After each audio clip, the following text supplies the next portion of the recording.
نفسي اكتر من كده مفيش. يعني ولا يعنيني شيء ولا كلام يطلع يتقال شيء، لا يعنيني شيء غير حاجه واحده، ان انا عايز احقق مطالب اهلي وناسي، غير كده مفيش حاجه تانيه.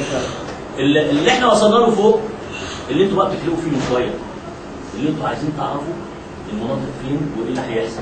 خدوا بالكم في مرحله اولى خلاص اتنست، لكن اللي عمل المرحله الاولى بعون اللي هي مجموعه العمل اللي عملت المرحله الاولى هي اللي تقدر تعمل المرحله الثانيه والمرحله الثالثه والمرحله الرابعه، لان في مراحل ثانيه. المساله مش مساله بيت يتبني بس، لا، مساله كيان هيتحط تاني، مساله ان في مشاركه من الدوله والدوله ضعيفه، مساله ان لازم تشارك الجمعيات الخيريه، الناس المستثمرين الكبار اللي في الدوله، نوبيين او غير نوبيين، لازم ان احنا نلم منظمات عالميه لازم تشارك في بناء النوبه من جديد. انا بقول ايه؟ بقول ان المرحله الاولى دي 5221 بيت زائد 3000 بيت اللي هم بتوع الاحلال والتجديد، زائد 2000 بيت في منظمه الفاو، يعني انت عندك 10221 اسره المفروض في خلال سنتين هيكونوا هنا.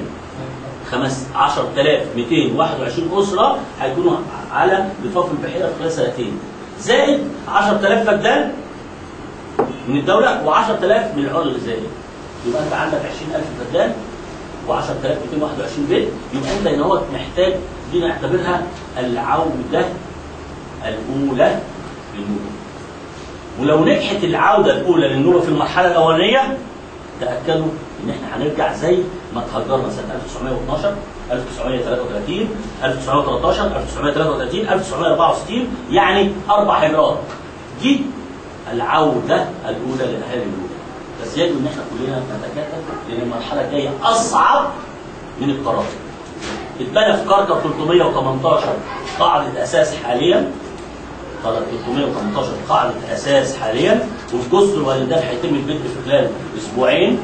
يعني اذا الحمد لله تم وضع حجر الاساس. كل اللي بقوله ده صوت وصوره موجود، بس مش عايز اشغلكم، لكن صوت وصوره اللي انتوا عايزينه ممكن اقول لكم صوت وصوره.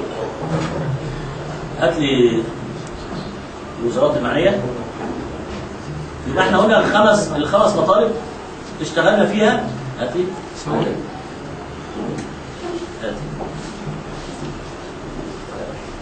لا لا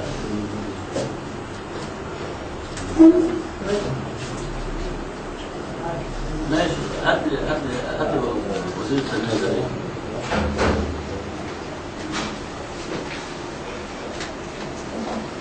على فكره بقى نبتدي نعمل ايه؟ ما انت المنطقه عندك هنبتدي في وادي كركر وهنبتدي في جزر الوالدات. يعني انت لو ما كنتش تعمل قاعده اساسيه تعمل عمليه جذب للشباب والناس عشان تقعد، مش هتلاقي حد. من دلوقتي بنشتغل للموضوع ده. يعني ازاي هعمل هناك مدرسه؟ ازاي هعمل جامع؟ ازاي هعمل مستوصف؟ ازاي البيت النوبي هيتعمل؟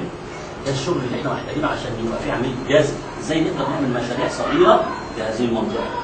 عشان كده بتلاقينا في كل مكان بنروح. خلاص احنا اخذنا قرارات في 7 مناطق موجوده. يبقى اذا القرار ده هيتنفذ خلال سنه سنتين، يبقى انت المفروض في خلال السنتين دول انت بتجهز للبنيه الاساسيه والتحتيه. ده وزير التنميه الاداريه عشان يحسوا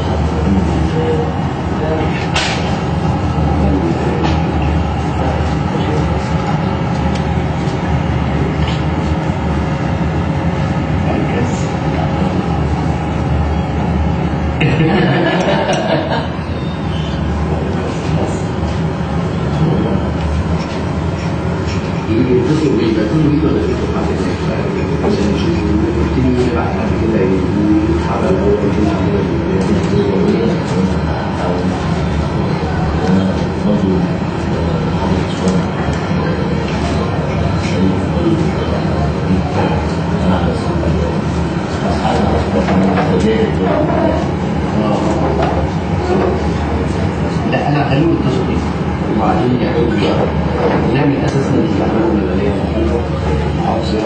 احنا هنخش بقى الشبكه والمطارات.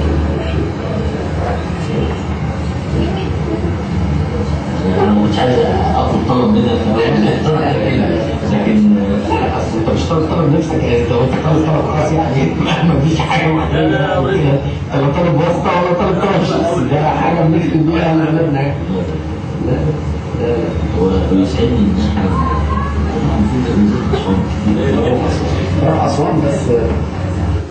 هنا يا جماعه احنا مش شغالين بس على نصر النوبه، انت هنا بتخدم المحافظ بعلاقاتك. المحافظ هو رجل كبير ورجل قيادي بس عنده مشاكل كبيره.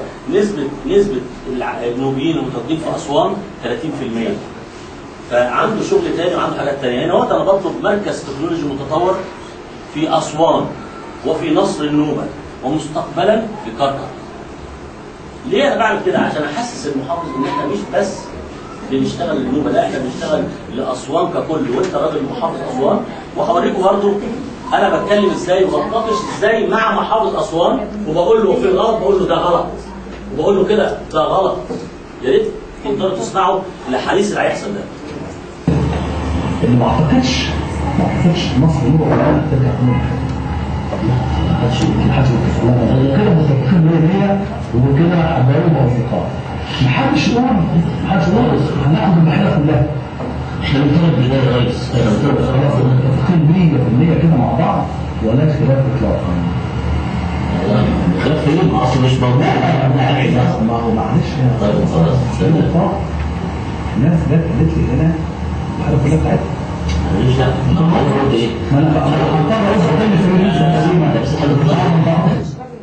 على فكره يا جماعه انا بتكلم معاهم وبقول ناس، احنا مش ناس، احنا مجتمع وتحت مظله النادي النوبي العام في القاهره، ونحترم اي هيكل تنظيمي متواجد في اي مكان، ولا نتدخل في اي هيكل تنظيمي الا عند المشوره.